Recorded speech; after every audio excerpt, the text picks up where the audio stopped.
안녕하세요. 오늘은 어떤 주제로 얘기를 할 거냐면 이제 많은 분들이 궁금해하는 거, 그러니까 상대의 성향이에요. 제외를 하고 싶을 때 많이 궁금해한 것들이 상대방은 이런 성격이에요. 이런 성향을 가지고 있어요. 이런 사람이에요. 이런 사람들이 이렇게 이별을 했는데 제외가 될까요? 혹은 뭐 이런 성향을 가지고 있는데 과연 이런 게 될까? 아니면 고집스럽고 냉정한 성향인데 이 사람이 한번 마음 먹은 이런 이별을 바꿀까요? 이런 질문들을 정말 많이 하세요. 그러니까 상대의 성향에 대해서 많이 궁금해 하시고 이 성향에 따라서 재회가 될지 안 될지 이런 것들을 많이 궁금해 하시니까 상대의 성향 이걸 가지고 재회에 관련된 얘기를 해볼 거예요. 우선 원치 않는 이별을 하게 되면 재회를 원하게 되죠. 미련도 있고 감정도 크기 때문에 이럴 때 상대방의 성향을 파악을 하면 우리가 재회라든지 대비도 할 수 있고 재회를 위한 노력을 할 때도 상대의 성향에 맞춰서 잘 진행을 할 수도 있어요. 상대의 성향을 알면 뭐가 좋을까요? 어떤 부분이 좋을까요? 상대방 성향을 파악하게 되면 대비를 할 수가 있어요. 확실하게 우리가 뭔가 행동을 하고 뭔가를 움직였을 때 상대방이 어떤 반응을 보일지, 어떤 식으로 움직여질지 어느 정도 예측이 가능하잖아요. 이별을 당하고 거기에 대한 대비가 없기 때문에 더 충격이 크고 우리가 요즘 말로 멘붕이라고 하죠. 멘붕도 오고 그냥 멘탈이 무너진단 말이에요. 근데 만약에 지금 내가 이별을 할 것 같다라는 생각을 하고 거기에 대해서 나름대로 준비를 하게 되면, 대비를 하면 이게 멘붕이 쉽게 오질 않겠죠. 상대의 성향을 제대로 파악하게 되면 변수를 줄일 수 있고 또 거기에 대한 대비를 함으로써 멘붕이라든지 이런 것들이 쉽게 오지 않겠죠. 그래서 상담이 들어올 경우에는 성향 검사 같은 걸 해드려요. 그리고 실제로 라디오 듣는 분들도 이별을 하고 재회를 하고 싶다고 하면 관찰자 시점에서 상대방의 성향을 좀 간단하게 할 수 있는 검사들이 몇 개 있어요. 인터넷이라든지 이런 데서 쉽게 구할 수도 있고, 좀 쉽게 할 수 있는 검사 중에 MBTI라는 거 있고 TCI라는 검사라도 있고요. 근데 대부분 인성검사 같은 거를 얘기하시는 분들이 있어요. MMPI라든지 이런 인성검사 같은 경우는 관찰자 입장에서 상대방을 파악하기는 어려워요.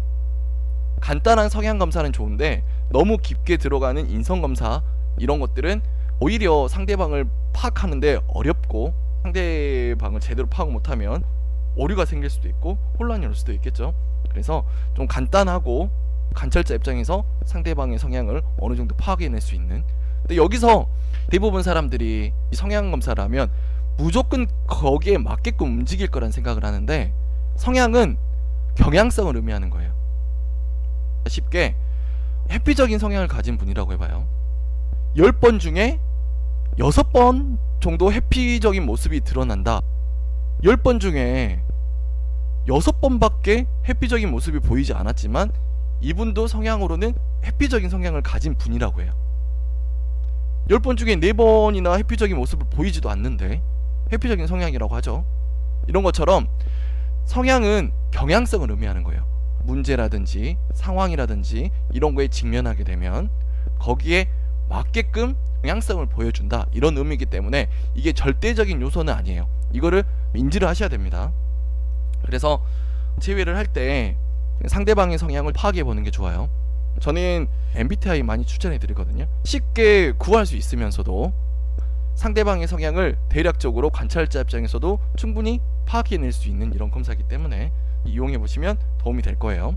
그래서 몇 가지 팁을 드리자면, 재회를 위해서 노력을 할 때 MBTI를 해봤어요. 근데 상대방의 성향이 회피적인 성향을 가질 때, 이럴 때 정말 답답하죠. 상대방이 내향으로 나왔을 경우에는 회피적인 성향을 가질 확률이 높아요.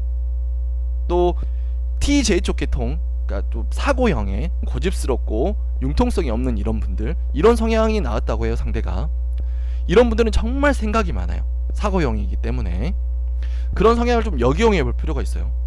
TJ 쪽 계통, 즉 사고형에 가까운 성향이라고 파악이 되면 생각을 많이 심어줘요. 상대에게. 미해결 게슈탈트라는 말, 상대방에 대해 궁금증이라든지 SNS를 이용하든 문자를 이용하든 좀 이런 걸 이용해서 상대방이 많이 여러분의 생각을 할 수 있게끔 만들어주면 돼요. 또 사고형과 반대가 필링, 즉 감정형이거든요. 근데 감정형이 나온 분들은 생각보다 상황이 쉽게 흘러갈 수 있어요. 물론 매달린다거나 거기에 맞지 않는 행동을 하게 되면 당연히 안 좋겠지만, 상대방이 감정형으로 나왔어요. 그러면 오히려 제외할 때 수월하게 풀릴 확률이 커요. 우리의 연락 하나가 상대방한테도 자극이 돼요. 근데 그 자극 하나하나에 상대방의 감정이 쉽게 변하고 바뀔 수 있는 이런 성향이기 때문에, 만약에 상대방이 감정형이 나왔다고 하면 긍정적으로 생각하셔도 될 것 같아요. 또 거기에 외향과 외향을 따졌을 때 외향적인데 감정형이야. 그러면 당연히 더 좋겠죠. 이런 감정의 변화를 겉으로 드러내기도 한다는 얘기니까.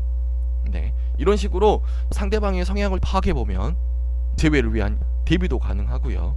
또 재회를 할 때 방향을 설정하고 변수를 줄이는데도 도움이 크게 될 거예요. 아시겠죠? 네, 오늘 방송 들어주셔서 감사하고요. 좀 구독, 좋아요 좀 해주세요. 항상 행복하시고 항상 밝고 즐거운 마음으로 지내시면 분명 재회라든지 이런 것들도 좀 더 가까워질 거예요. 오늘 들어주셔서 감사합니다.